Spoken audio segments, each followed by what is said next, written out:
안녕하세요. 3월 3일 금요일입니다. 오늘은 베드로전서 1장 10절과 11절 말씀을 보시겠습니다. 이 구원에 대하여는 너희에게 임할 은혜를 예언하던 선지자들이 연구하고 부지런히 살펴서 자기 속에 계신 그리스도의 영이 그 받으실 고난과 후에 얻으실 영광을 미리 증거하여 어느 시 어느 때를 지시하시는지 상고하니라. 아멘. 베드로가 말씀한 내용 중에 오늘 본문을 보면 이 구원에 대하여는 이렇게 시작합니다. 여기서 이 구원에 대하여는 바로 앞에 9절에서 믿음의 결국 곧 영혼의 구원을 받음이라. 이 구원에 대하여는 이렇게 연결됩니다. 그러니까 이 구원에 대하여는 영혼의 구원을 의미하는 말이고요. 이 영혼의 구원은 이제 은혜 시대의 구원의 법이지요. 그래서 육신은 흙으로 들어가고 영이 하나님 보좌로 올라가는 이 구원을 설명하고 있는 것인데, 이 구원에 대하여는 그 선지자들이 연구하고 부지런히 살펴서 이것을 사람들에게 알려준 거지요. 이런 구원이 있다라고 하는 것, 영이 천국에 간다라고 하는 것, 이것을 선지자들이 하나님께 받아서 부지런히 알려준 내용들입니다. 사실상 우리 기독교가 가지고 있는 가장 핵심이 되고, 그리고 다른 종교와 완벽하게 차별화되는 것이 바로 이 구원의 문제입니다. 물론 예수님의 부활도 다른 종교에는 없는 것이고, 또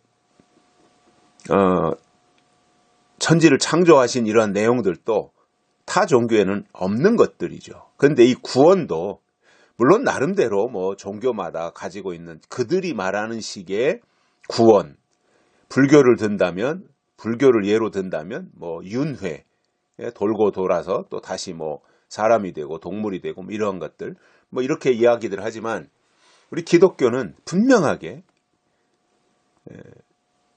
예수님을 잘 믿고 성령으로 거듭나면 영혼이 하나님이 계신 곳으로 가는 것, 이것을 구원이라고 말하고 있잖아요.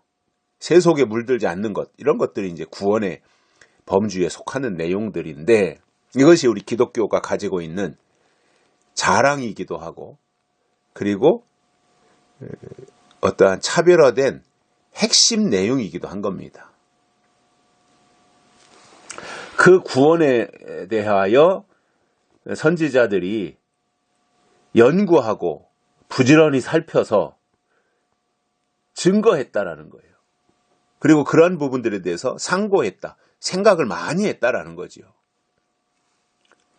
그래서 저는 생각할 때 우리 기독교가 이렇게 탁월한 부분들이 다 탁월한 거죠. 우리 기독교는 다른 종교와 비교할 때 다 탁월한 것이고 비교할 수 없을 정도로 대단한 것인데,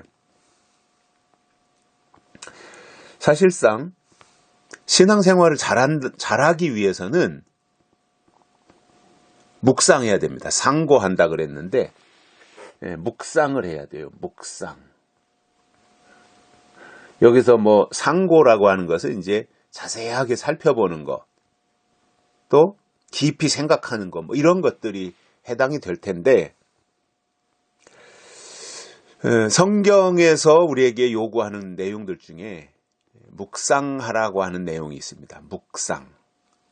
깊이 이것도 생각하는 거죠. 깊이 생각하는 거예요. 이 묵상이 중요한 거거든요. 주야로 묵상하라, 시편 1편에서도 말씀하고 있거든요. 그래서 기독교는 생각하는 종교예요. 설교를 듣는 것도 생각하기 위해서예요. 하나님에 대해서 생각을 해야 돼요. 예수님에 대해서 생각해야 돼요.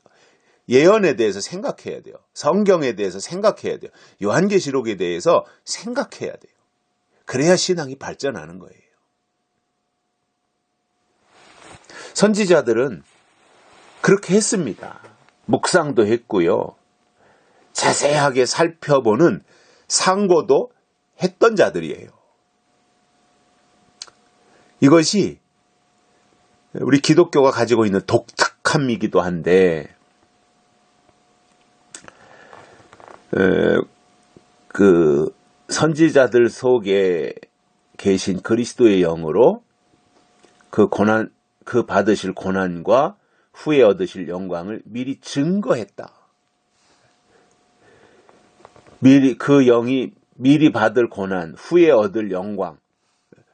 고난이 먼저 와서 고난을 잘 이기면 후에 영광으로 하나님이 갚아주시는 이러한 내용들을 증거하고, 이것이 하나님이 예비하신 구원 속에 포함되어지는 내용들이라는 거지요. 그러니까 그냥 어린아이식으로 교회 다니니까 구원받아요, 이것보다는 뭔가 하나님에 대해서 생각하고, 그 은혜에 대해서 예언했던 선지자들이 연구하고 부지런히 살폈던 것과 같이 우리도 그러한 과정이 필요하다는 것입니다. 그리고 우리 속에 계신 그리스도의 영이 그 받으실 고난과 후에 얻으실 영광을 미리 증거해서 어느 시 어떠한 때를 지시하시는지 상고해야 됩니다. 하나님이 말씀하신 그 내용에 대해서 하나님이 시시콜콜하게 구체적으로 다 설명은 못 하시잖아요. 성경에 그렇게 다 써놓으면 그 많은 분량을 어떻게 우리가 이해하고 소화하겠습니까? 핵심 부분만 요약해서 정리해 놓은 것이 66권 우리가 보고 있는 성경이거든요. 그런데 그 모든 내용을 다 써놓으면 그 성경책을 지구 어디에다가 그걸 보관할 수 있는 곳이 있겠습니까? 다만 이러한 성경을 통해서 우리가 하나님의 뜻을 깨닫고 더 점점 접근해야 되는데, 그것은 우리의 생각으로 되는 것이 아니라 그리스도의 영이 오셔야 그것으로 가능하다는 말이거든요. 그래서 어느 때, 어느 시, 어떠한 때에 하나님이 그것을 이루시겠다고 말씀하셨는지에 대해서 상고해야 된다라는 거지요. 자세하게 살필 수 있어야 됩니다. 대충대충 넘어가야 될 부분도 물론 있겠습니다만은 꼼꼼하게 자세히 살펴서 하나님이 말씀하신 그 일이 어느 시 어떠한 때에 이루어질 것인지를 성경 속에서 해답을 찾아야 됩니다. 뭐 당장은 안 되겠지만 자꾸 이렇게 묵상하고 상고하고 하다 보면 보이는 것이 있지 않겠어요. 저도 성경을 읽다 보면 어떤 부분들은 잘 이해가 안 되는 부분들이 있거든요. 근데 이렇게 뭐 처음에는 그냥 지나쳤다가 또 덮어놓고 다른 쪽 읽다가 또 그 부분이 또 이게 어떤 것인지 찾아봐야 되겠다 이렇게 생각해서 다시 그 부분을 펴놓고 또 읽고 묵상하고 또 이렇게 하다 보면 그 부분이 깨달아지고 이해되기도 하고, 또 어떤 때는 그 말씀과 연결되어진 다른 성경 구절이 떠올라서 그렇게 해서 더 폭넓게 접근하는 방법도 있더라는 거예요. 제가 경험한 내용들인 것이죠. 그래서 상고해야 됩니다. 우리가 자세하게 살펴야 됩니다. 성경을 자세하게 살필 수 있어야 됩니다. 그래서 묵상하고 상고하는 것은 성숙한 그리스도인들에게 필요한 거예요. 목사님이 설교해 줬으니까 그 설교한 내용 속에 다 포함되어 있지 뭐 그거 잘 열심히 들으면 되지. 물론 뭐 잘 들으면 좋기는 하겠습니다만은 그것을 듣고 나서